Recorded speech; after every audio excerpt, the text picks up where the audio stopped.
Rupanya, Mbak Ririko diam-diam memakai senter karet. Hanya untuk memuaskan hasratnya. Ia melakukannya setiap rumah sepi. Dan rupanya, kejadian ini diakibatkan si suami ada-ada aja. Alasan ketika dirinya diajak bercocok tanam.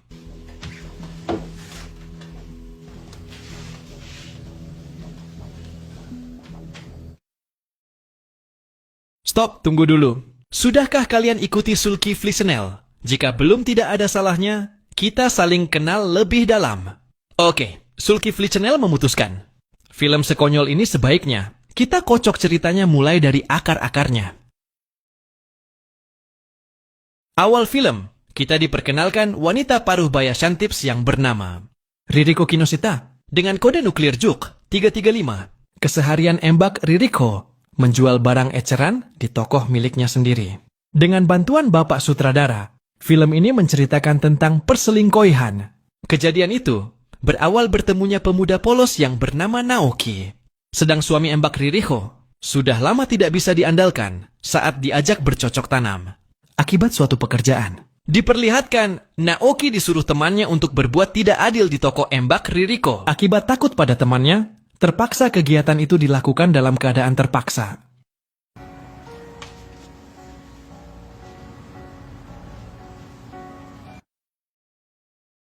Di dalam toko, Naoki terlihat tidak ikhlas melakukannya. Dikarenakan takut pada temannya, apa boleh buat? Pada kejadian itu, dengan mata kaki, rupanya Embak Ririko menyaksikan perbuatan pemuda itu. Dengan ragu-ragu, Naoki melakukannya. Namun temannya terus saja memaksanya dengan sebuah kode. Dan apa boleh buat? Perbuatan itu pun dilakukan. Dan inilah awal pertamanya, pertemuan Embak Ririko dengan Naoki.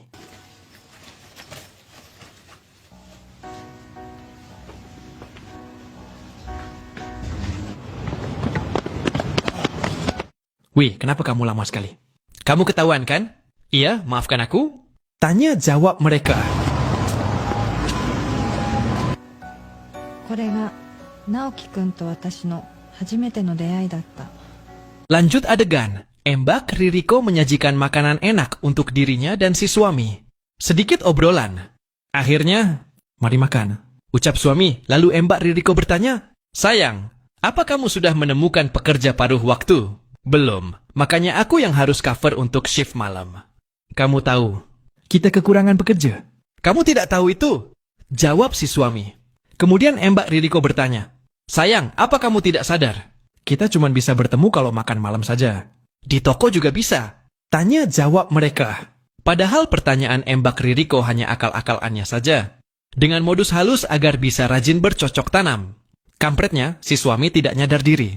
Dan inilah penyebab utamanya. Mengapa perselingkuhan terjadi? Dan Embak Ririko selalu memanfaatkan senter karet untuk memuaskan hasratnya. Padahal Embak Ririko keceplosan dengan ancaman, jika begini terus aku bisa selingkuh.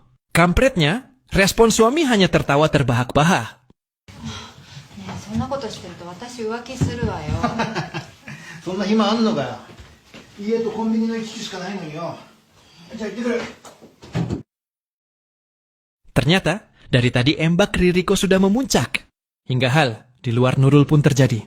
Ternyata, Embak Ririko diam-diam menyimpan barang antik yang sangat berharga buatnya. 夫が絶対に開けない場所に私の浮気相手がいる。 Barang apakah itu? Ya, tentu saja senter karet. Di mana senter karet itu ia fungsikan pada saat dirinya kehausan sentuhan pria. Lanjut cerita, pada adegan inilah Embak Ririko memanfaatkan senter karet untuk bercocok tanam dengan penuh cinta dan riang gembira.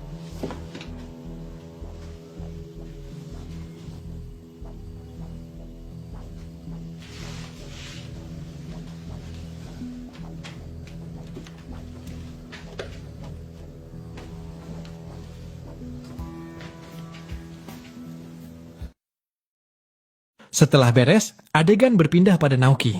Dan lagi-lagi, ia dimanfaatkan temannya untuk berbuat tidak adil kembali.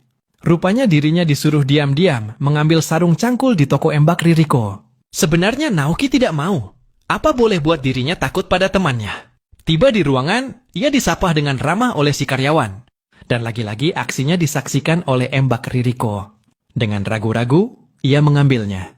Apa boleh buat? Temannya selalu memantaunya ditambah dengan sebuah kode isyarat. Buruan ambil, sembunyikan di kantung bajumu. Mengetahui barang sudah aman, buruan keluar. Kata isyarat teman. Tiba di luar, apa kamu mengambilnya? Apa ini? Jangan buka di sini. Tanya jawab mereka. Kasihannya, tiba-tiba mereka disergap oleh embak Ririko. Namun kampretnya, teman Naoki malah kabur. Hingga tinggal Naoki, yang akan menanggung keadilan itu. Singkat cerita, Naoki pun dibawa ke suatu tempat untuk dimintai pertanggungjawaban. Embak Ririko yang Herman, ia pun bertanya, "Kamu ini, kenapa kamu diam-diam ambil sarung karet itu? Apa kamu menggunakannya?"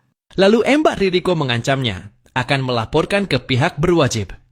Membuat respon Naoki kena mental, hingga membuat dirinya bermohon dan berjanji, "Aku akan melakukan apapun yang kamu katakan."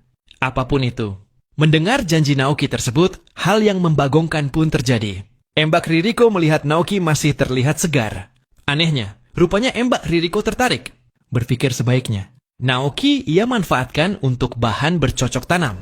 何でも言うことを聞く。そしてこのおどおどした表情に私の何かが壊れていった。ちょっとここで待っててちょうだい。 Embak Ririko meminta tunggu sebentar ya. Bergegaslah Embak Ririko ke kamar mandi. Yang kampretnya, tujuannya hanya untuk melepas segitiga bermuda miliknya. Sedang Naoki masih terlihat gugup dan takut memikirkan hukuman darinya. Berpindah ke Embak Ririko setelah segitiga bermudanya dilepas. Dengan mulusnya, ia memanfaatkan kesempitan emas itu. Untuk apa? Ya, tentu saja untuk mengobati rasa hausnya untuk aduh cangkul-cangkul. Lanjut cerita, dirinya mempersilahkan Naoki minum dulu. Padahal ini cuma akal-akalan Embak Ririko saja. Supaya Naoki lebih bertenaga nantinya saat mereka adu cangkul-cangkul. Kemudian Embak Ririko sengaja mengajak ngobrol panjang lebar kepada Naoki. Dengan bahan yang tak ada putusnya. Sambil bertanya, "Apa kamu tidak mau kalau aku menghubungi orang tuamu?" Mendengar itu, Naoki kembali kena mentol. "Tolong jangan beritahu mereka. Aku mohon." Kembali lagi menagih ucapan berharganya. "Apa kamu akan melakukan apapun?" Naoki tulus menjawab, "Apapun itu." "Apa kamu yakin akan melakukan apapun?" Dengan pertanyaan Embak Ririko. Padahal pertanyaan itu hanya untuk memastikan jika Naoki benaran bisa diajak bercocok tanam. Dengan takut Naoki menjawab, "Ya, aku melakukan apa saja." Yang anehnya, inilah jawaban. Tujuan Embak Ririko melepas segitiga bermudanya saat di kamar mandi. Rupanya dengan sebagai umpang, dengan sengaja memperlihatkan ladang miliknya yang sungguh subur dan lebat.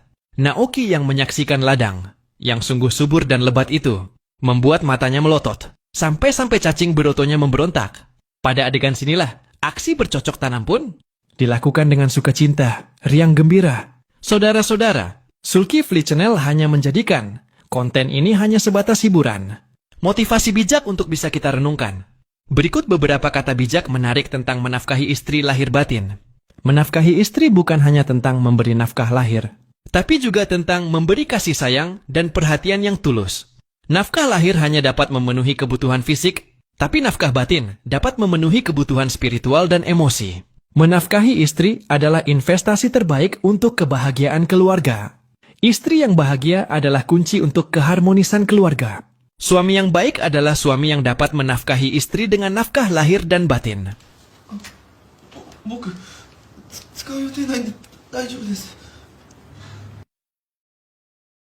Lalu, bergegaslah Embak Ririko membuka sarung karet itu.